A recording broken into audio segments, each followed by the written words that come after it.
Welcome back to Castle Ravenloft. It's the Dungeons & Dragons adventure board game. I'm Wizard of the Coast. This is episode 2, and we have Allisa, the human ranger, and she is trying to get away from Strahd's crypt and find the secret staircase out of here. And only has so much time before Strahd is going to wake up when the sun will go down, and he will come out of his crypt and start hunting her down. But right now she's facing a wraith and a rat swarm, and it is her turn because the first up, of course, is the hero phase. And with the hero phase, she can move and attack and move, and so on. She is going to use her daily ranger power, and it says move your speed, attack 2 monsters that you were adjacent to during the movement. Now, I think because this is an attack, this counts as her one attack. And of course, it's going to be flipped over when she uses it. And the reason I'm using that is because if she hits, she does 2 damage. The Wraith has 2 hit points. The Rat Swarm only has 1. So she is going to take a run for it. So she's going to go 1, 2, 3, 4. And so she went adjacent to both of them on the way by. And so, on the way by, she gets to attack them both. And the attack for attack on the run is a +4. And so she needs to hit the Wraith, which she was attacking first, is a 15. So she needs to roll an 11. She rolls a 17. So she nails him with attacks on the run doing 2 damage. And she actually takes him out. So the Wraith is killed. And that is a lot of experience points. It's 3 experience points for killing the Wraith. So she now has 4 because she has the Wolf as well. The Rat Swarm AC is only 12. So she doesn't need nearly as much to hit it. She only needs, I believe, an 8. She rolls a 19. Wow, she just is a slaying machine as she runs by those monsters. So again, the Rat Swarm is taken out. The Rat Swarm is 1 experience. She does now have a total of 5 experience. And how you can level up in this game as well is if you're disarming a trap or you're making an attack roll and you roll a natural 20, you can spend 5 experience to become level 2. Well, she hasn't done that yet, but just so you know. Now, she used attacks on the run. It says flip this card over after you use this power. So we're going to flip it face down. It is no longer available. But don't forget, she does have the Potion of Rejuvenation, which says flip up one of your unused powers. And she may as well just go ahead. She's going to drink the Potion of Rejuvenation. There's no reason why not to. And that is going to refresh her Ranger ability attack on the run. So that's refreshed. So that's great. All right, that is her hero turn. Up next, of course, is the exploration. So I'm going to slide that down because she's going to be exploring right here. And what do we do in the exploration phase? Of course, we take the top tile off of the stack, and yes, it's a white triangle. Not good. That means the sun tracker is moving now to position 3. So the day is halfway done. But we want to get as far away from Strahd's crypt as we can. So once we explore the area, we're not going to get an encounter card because it was the black triangle, but the sun tracker did move. Now we need to draw a monster for the tile. And the monster we're going to draw for the tile is a Kobold Skirmisher. Alright, let's get him out, and then we will worry about his tactics in a minute. So here's the little Kobold Skirmisher. He comes out, and we just stick him conveniently on the bone pile. And now it would be, of course, so that's drawn. That's the exploration phase is now finished. The villain phase, we don't have a black triangle, and we don't have a villain in play. Strahd isn't awake yet, so now we have to activate the monsters. So the Kobold will now activate. What does the Kobold do? If the Kobold is within 1 tile, it is. It attacks the closest hero with a thrown javelin. So it's throwing its little javelin. +9 does 1 damage. Wow, that is a pretty hefty plus. So the little javelin chucking kobold is throwing a javelin at us. So it has +9 and our armor class is 15. So it's going to have to roll abysmally poorly to miss us.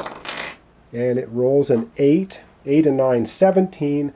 Overcomes our 15 hit points. So we are our 15 armor class. So our 8 hit points are now reduced to 7. So that's our first damage we've taken during the game.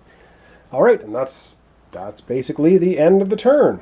And now it is back to the hero turn.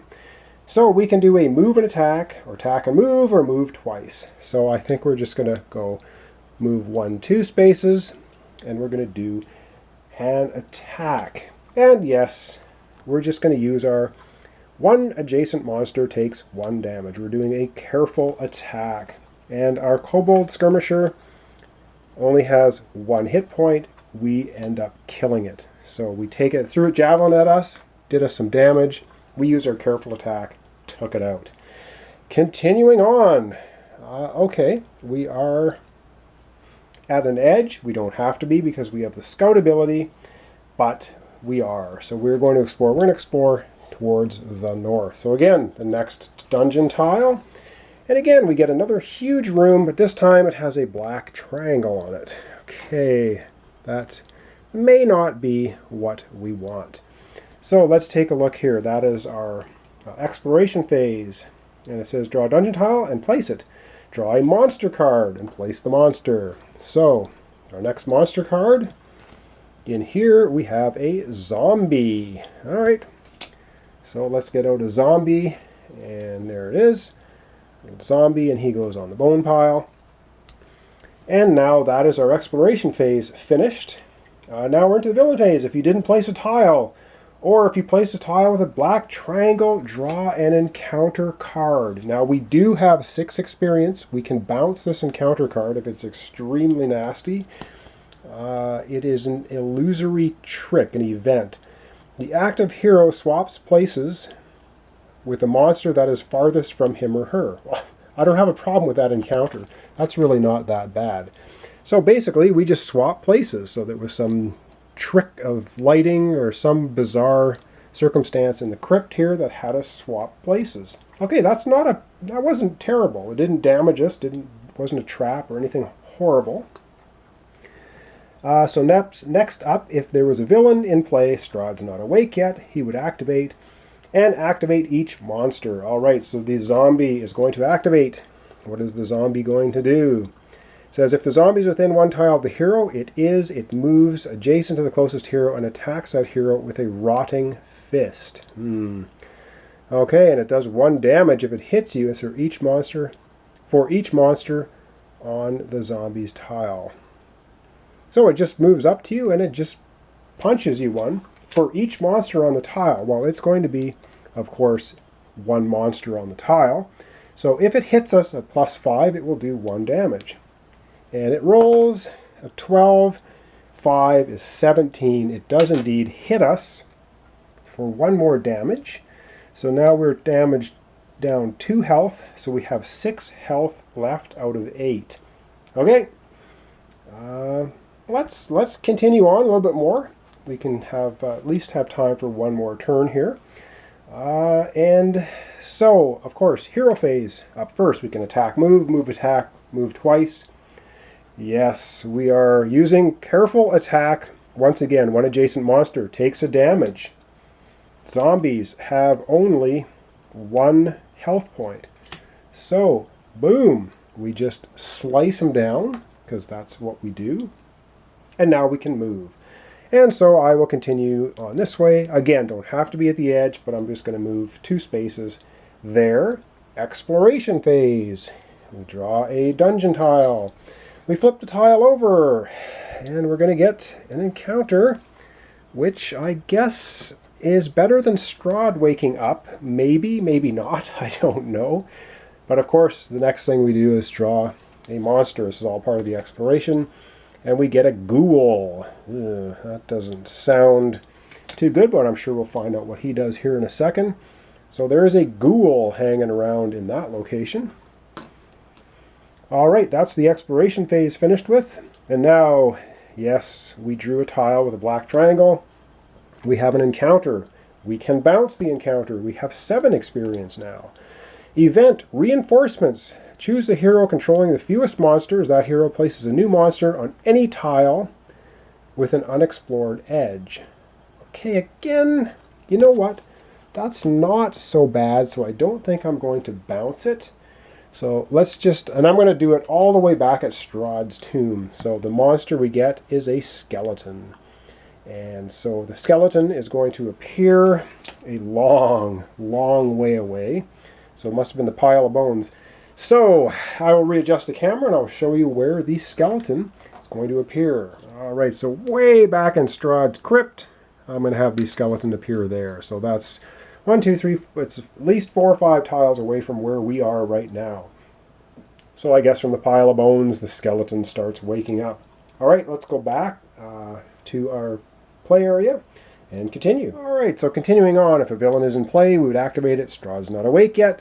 And now we do monsters in order that they appeared. So the first monster that we have is the Ghoul. If the Ghoul is adjacent to the hero, it isn't. If the Ghoul is within 1 tile, which it is, it moves adjacent to the closest hero and attacks with a paralyzing claw. Why does that not sound good? And it's +7, so it's going to move adjacent to us. +7 to hit. It's going to try and hit us with a paralyzing claw. Miss! A 20, I think, is a natural hit. So we are paralyzing claw. And, okay, let's take a look at that again. So paralyzing claw, we take 1 damage and we are immobilized. All right, so that's 3 damage for us out of 8. So we have 5 health left. And we're immobilized. Well, what does immobilized mean? It's these little tokens here. Immobilized, you cannot move. Discard this condition at the end of your hero phase. So we are immobilized. Okay, that's not good. It means we can't move from that location, which is a little bit unfortunate. But we still have another monster that needs to activate, and that is the skeleton. So what does the skeleton do? If it's adjacent to a hero, it's not. If it's within 1 tile, not even close. Otherwise, the skeleton moves 1 tile closer to the closest hero. So let's go back to our skeleton, way over in Strahd's tomb, and we'll move him. All right, so we're way over here, and the skeleton's here. So it's going to move 1 tile towards us, so we can still see it's a fair distance away. And I think I'm going to end it there, because that is now the end of the turn. And I'm going to say that's the end of our episode 2. So far the sun tracker's moved twice. If it moves 2 more times, we will then have Strahd awaken. We are desperately trying to find our way out of here. And we're not doing too bad of a job. We're immobilized, though, so we're going to have a little bit of trouble. We can't move next turn. But again, we can explore unexplored edges by not having to be at an edge. So that's a great ranger ability. All right, thanks for watching. Thanks for subscribing and liking videos. If you do, join me next time for the continuation of Adventure 1, Escape the Tomb, Castle Ravenloft, the board game. And we'll see you then. Again, thanks for watching.